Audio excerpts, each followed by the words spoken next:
안녕하세요. 여러분들에게 IT 기기와 신발을 리뷰하는 남자 신발노밋의 조시입니다.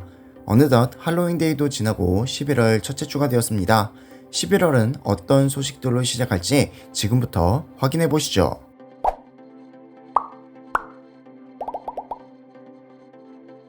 LG전자의 마지막 플래그십 스마트폰 LG 윙이 11월 1일 오늘 안드로이드 11 운영체제 업그레이드를 시작했습니다.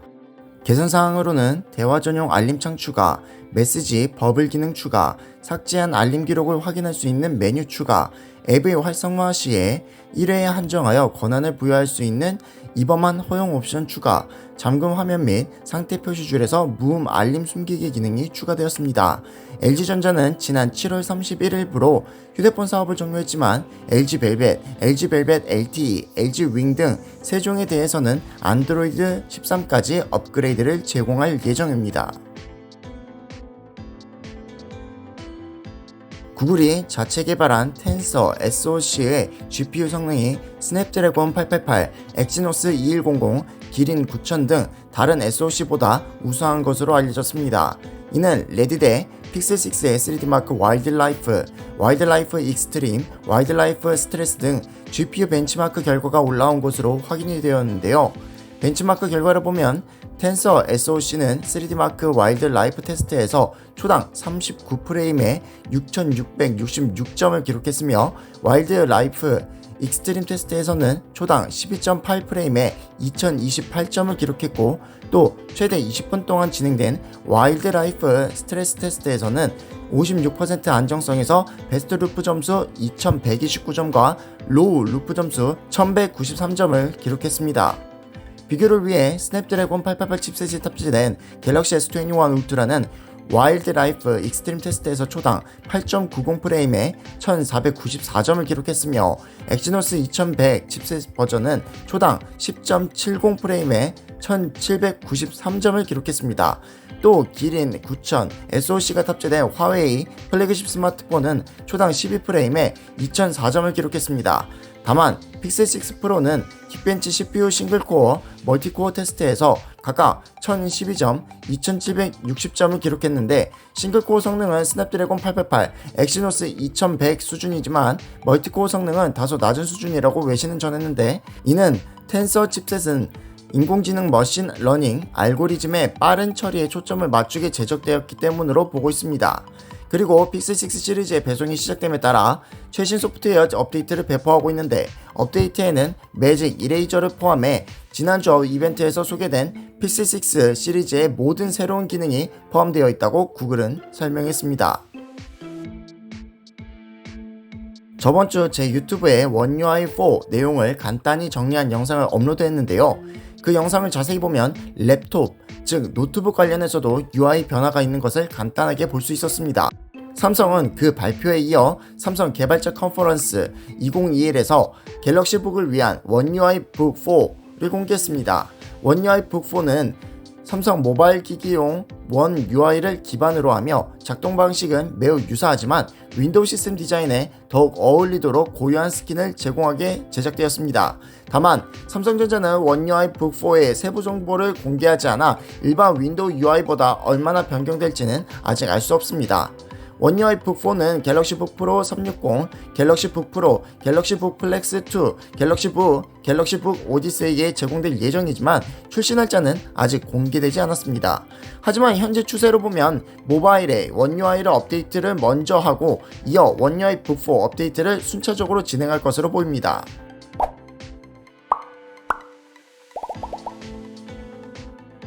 삼성전자 차세대 플래그십 스마트폰 갤럭시 S22, 갤럭시 S22 플러스가 아이폰 13 시리즈와 유사한 디자인을 가질 것으로 알려졌습니다. 이는 중국 IT 전문가 아이스 유니버스를 통해 나온 소식으로 후면 카메라 디자인은 이전 모델과 동일할 것으로 전망되고 있습니다.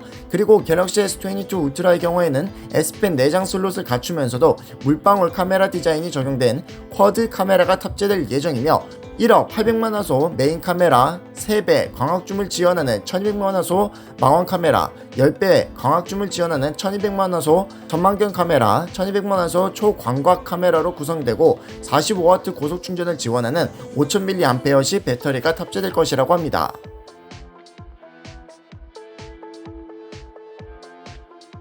여러 번 번복이 되고 있지만 삼성전자가 준 프리미엄급 스마트폰 갤럭시 S21 FE 팬 에디션 출시를 준비하고 있는 것으로 보입니다. 이는 삼성전자가 일부 국가 웹사이트에 갤럭시 S21 FE 지원 페이지를 다시 업로드함에 따라 출시를 준비하고 있는 것으로 확인된 것인데요. 삼성전자는 일반적으로 스마트폰 신제품을 발표하기 전에 먼저 해외 사이트에 지원 페이지를 게시합니다. 그러나 지난달 홍콩, 싱가포르, 남아프리카 공화국 등 여러 국가에 게시된 갤럭시 S21 FE 글로벌 모델 번호 SMG990B 지원 페이지가 삭제되면서 출시가 백지화되는 것이 아니냐는 관측이 제기된 바가 있는데, 화면과 같이 다시 지원 페이지가 살아난 것을 확인할 수 있습니다. 만약 진짜로 출시를 앞두고 있다면 내년 1월 갤럭시 S21 FE를 출시하고 2월 갤럭시 S22 시리즈를 발표할 것으로 보입니다. 온리크스 등 외신 소식을 통해 삼성의 차세대 플래그십 태블릿 갤럭시 탭 S8, S8 울트라의 렌더링이 유출되었습니다. 갤럭시 탭 S8과 S8 플러스 모델은 베젤을 비롯한 전면 디자인은 이전 모델인 갤럭시 탭 S7과 거의 동일하며 듀얼 카메라가 포함된 후면 디자인 역시 비슷하지만 마그네틱 S펜의 홀더 위치가 카메라 밑으로 이동된 것이 다릅니다.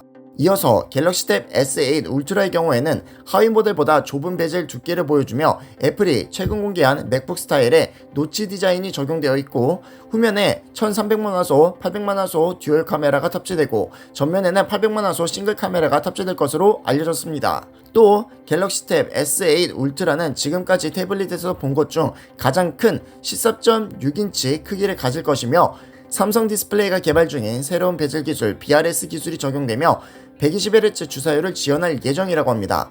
이 밖에 갤럭시 탭 S8 울트라는 퀄컴 스냅드래곤 898 또는 AMD GPU가 사용된 엑시노스 2200 프로세서로 구동되며 최대 12GB 램, 256GB, 512GB 스토리지, 12000mAh 배터리를 탑재할 것으로 알려졌고, 갤럭시 탭 S8 가격은 갤럭시 탭 S7 가격의 649.99달러 시작과 달리 842.69달러부터 시작될 것으로 예상되며 출시 시기는 내년 1월에서 2월 중으로 전망됩니다. 애플이 2022년 출시할 차세대 아이폰 SE는 아이폰 SE 플러스로 불릴 것이라고 디스플레이 분석가 로스 영이 주장했습니다. 해당 내용을 자세히 들여다보면 차기 LCD 아이폰이 2022년에 출시될 예정이며 5G 이동통신을 지원하고 아이폰 8과 동일한 4.7인치 LCD를 탑재한 모델을 아이폰 SE 플러스로 부를 것이라고 되어 있습니다. 또한 로스 영은 애플이 아이폰 SE의 대화면 버전을 개발하고 있다고 주장해 관심을 모으고 있으며, 이 모델은 펀치홀 카메라를 갖춘 5.7인치에서 6.1인치 LCD 디스플레이를 특징으로 하며 2023년에서 2024년 출시될 것으로 내다본다고 언급했습니다. 참고로 최근 중국 매체 마이드라이버스는 차기 아이폰 SE는 애플의 마지막 LCD 아이폰이 될 수 있으며 내부에 5G 이동통신을 지원하는 A15 바이오닉 프로세서를 탑재할 것이라고 보도한 바 있습니다. 영국 반도체 업체 ARM은 최근 개발자 서밋을 개최하고 차세대 GPU 성능이 현재 말리 G710보다 크게 향상될 것이라고 밝혔습니다. ARM 머신러닝 사업부 수석 기술이사인 이안 브렛은 2022년 출시될 차세대 GPU 아키텍처를 공개하고 로우 컴퓨터 성능이 30% 향상될 것이라며 FP32 연산 능력도 기존 말리 G76보다 4.7배 더 높을 것이라고 말했습니다. ARM이 5월에 공개한 말리 G710 기존에 출시됐던 제품들에 비해 성능은 20%, 에너지 효율성은 20% 향상되었으며 기존 제품군 대비 35% 향상된 머신러닝 기능을 제공하는 것이 특징입니다. ARM의 차세대 GPU 이름 및 출시 시기는 아직 공개되지 않았으며 삼성전자 차기 갤럭시 S22 시리즈에 ARM 차세대 GPU가 탑재될지는 불분명합니다. 삼성전자는 그동안 플래그십 엑시노스 칩셋에 ARM GPU를 사용했으나 내년에는 AMD GPU를 사용할 예정입니다.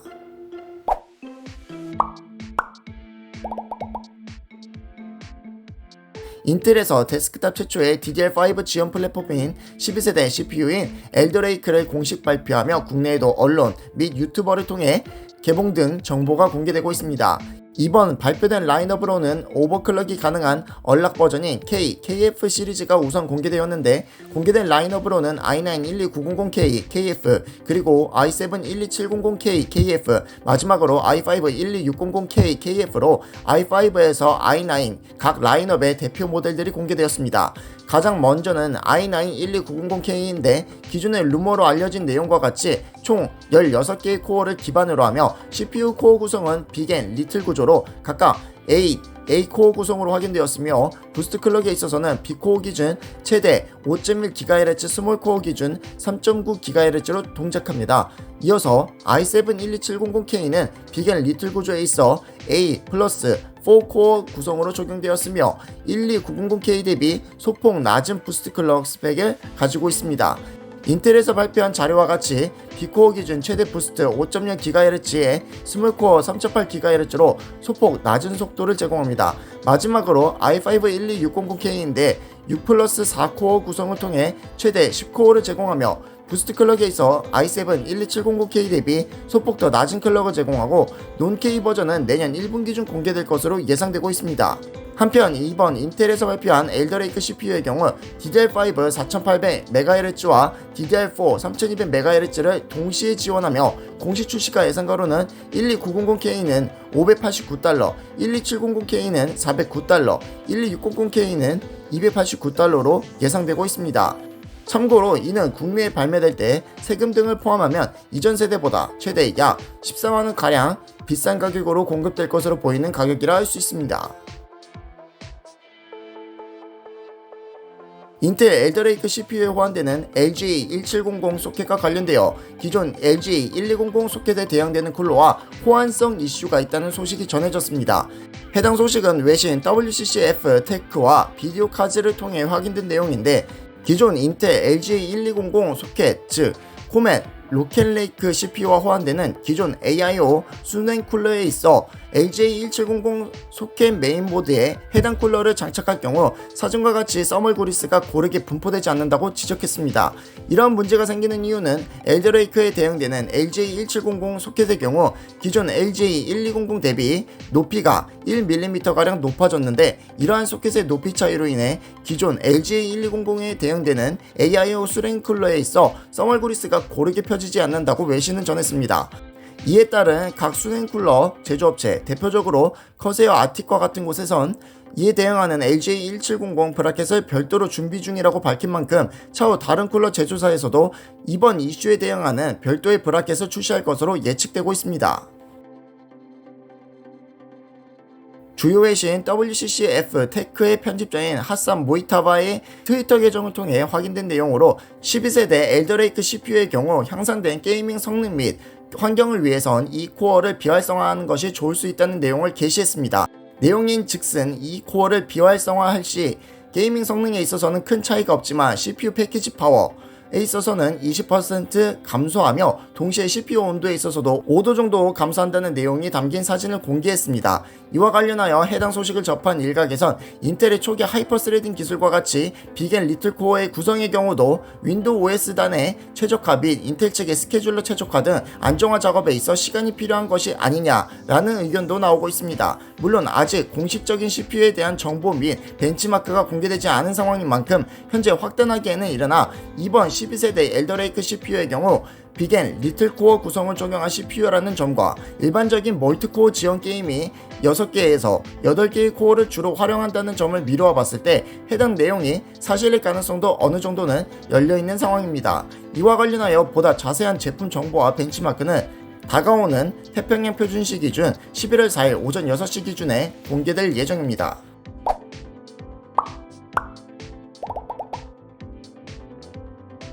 AMD의 서버용 CPU 라인업으로 잘 알려진 에픽 프로세서와 관련되어 최근 새로운 소식이 전해졌습니다. 해당 내용은 제품 출시 전 다양한 루머 정보를 유출하는 익스큐터블 픽스를 트위터를 통해 확인된 것으로 차세대 젠5 아키텍처 코어를 특징으로 하는 투린 프로세서가 현재 알려진 젠4 기반의 에픽 프로세서인 제노아보다도 50% 높은 최대 600W를 특징으로 한다는 점입니다. 이와 관련하여 아직 상세한 CPU 스펙은 공개되지 않았으나 예상되는 바로는 최대 256코어 512스레드를 특징으로 하며 메모리 지원에 있어서도 12채널에 DDR5 6000MHz 프로젝트를 공식 지원할 것으로 현재 예측되고 있습니다. 또 다른 유출자는 해당 젠5 에픽 프로세서인 투린의 경우 192코어 384스레드를 특징으로 하는 구성도 별도로 존재하고 있으며, 이는 기존 젠4 에픽 프로세서 대비 2배 이상 증가한 CPU 코어를 지원하는 만큼 더 향상된 성능 및 TDP를 소모할 것으로 보인다고 전했습니다. 한편 이러한 루머를 가지고 있는 젠5 에픽 프로세서인 에픽 7005 투린 CPU의 출시 예상으로는 2023년 말에서 2024년 상반기 중으로 예측되고 있습니다. 엔비디아의 차세대 RTX 40 시리즈와 관련되어 최근 새로운 소식이 전해졌습니다. 해당 소식은 외신 하드웨어 타임즈를 통해 확인된 것으로 RTX 4080 90에 대한 스펙과 함께 가격에 대해 언급했는데, 먼저 성능은 AD102 GPU의 경우 18432개의 쿠다 코어를 기반으로 해당 AD102 칩을 사용하는 RTX 4090은 약 18000개의 쿠다 코어를, RTX 4080은 16000개의 쿠다 코어를 탑재할 것으로 보인다고 전했습니다. 이로 인해 기존 RTX 3090 1496 대비 약 80% 이상 늘어난 쿠다 코어를 기반으로 기존 GA102 GPU 대비 약 70% 이상 성능 향상이 예상되며, 향상된 부스트 클럭 등을 고려해 예상해 본다면 실질적인 게이밍 및 PC 성능에 있어서는 RTX 3090 대비로는 최대 2배 이상의 성능 향상이 있을 것으로 보인다고 덧붙여 말했습니다. 문제는 가격인데, 기존 RTX 30 시리즈의 경우 삼성 8나노미터 공정이지만 차세대 RTX 40 시리즈는 TSMC N5 공정, 즉 5나노미터 공정을 적용될 것으로 예측되는 만큼 실질적인 공정의 단가가 비싸진다는 점입니다. 뿐만 아니라 수율적인 측면에 있어서도 GPU 다이 크기가 증가하여 생산 비용이 더 높아질 수 있다고 분석했습니다. 때문에 이러한 전반적인 상황을 고려하여 봤을 때 최악의 경우 RTX 4090의 경우엔 $2000를, RTX 4080 Ti는 $1500를, 그리고 RTX 4080은 $999의 가격으로 예상되고 있으며, 이는 대부분의 그래픽카드 모델의 가격 인상으로 보인다고 전했습니다. 한편 이러한 루머성 정보를 가지고 있는 엔비디아의 차세대 RTX 40 시리즈의 출시 예정일로는 내년 하반기 중으로 예상되고 있습니다. AMD가 AMD 라이젠 스레드리퍼 프로세서로 엔비디아의 새로운 지포스 나우 RTX 3080 등급 멤버십을 지원한다고 밝히며, 이를 통해 차세대 클라우드 게이밍 경험을 제공하겠다는 계획입니다. 엔비디아의 지포스 나우 슈퍼파 슈퍼컴퓨터는 높은 코어 수와 클럭 속도를 겸비한 라이젠 스레드리퍼 프로 프로세서를 탑재해 최대 39 페타플롭스의 그래픽 성능을 제공합니다. 각 프로세서는 128개의 4세대 PCIe 와 뛰어난 연결성, 높은 메모리 대역폭으로 지포스 나우 RTX 3080 멤버십 사용자에게 보다 안정적이고 부드러운 게이밍 환경을 구현해줍니다. AMD 클라이언트 채널 부분 부사장 겸 총괄 매니저 크리스 킬버는 AMD 라이젠 스레드리퍼 프로 라인업은 사용자에게 극강의 성능과 압도적인 대역폭을 제공하며 빠르게 성장하고 있는 클라우드 게임을 포함한 여러 분야에서 초고성능 컴퓨팅의 표준을 제시하고 있다며, 라이젠 스레드리퍼 프로 프로세서로 엔비디아의 차세대 클라우드 게이밍 서비스를 지원하게 되어 기쁘다라고 전했습니다. 엔비디아의 지포스 나우 부문 부사장 겸 총괄 매니저인 필 아이슬러는 지포스 나우 슈퍼팟과 RTX 3080 등급 멤버십은 10년 넘게 이어온 클라우드 게이밍 기술의 개발의 결과물이라며, 최고의 CPU, 메모리, 입출력 성능을 기반으로 게이머들에게 놀라운 퍼포먼스를 제공하는 AMD 라이젠 스레드리퍼 프로 프로세서 덕분에 1440p 고해상도 환경에서 초당 120프레임을 지원하는 저지연 클라우드 게이밍 서비스를 선보일 수 있게 됐다라고 밝혔습니다. 엔비디아는 현재 파운더스 및 프라이어리티 멤버 대상으로 지포스 나우 RTX 3080 등급 멤버십 사전 구매를 위한 얼리 액세스를 제공하고 있으며, 가격 및 관련 세부 정보는 엔비디아 공식 웹사이트에서 확인이 가능합니다.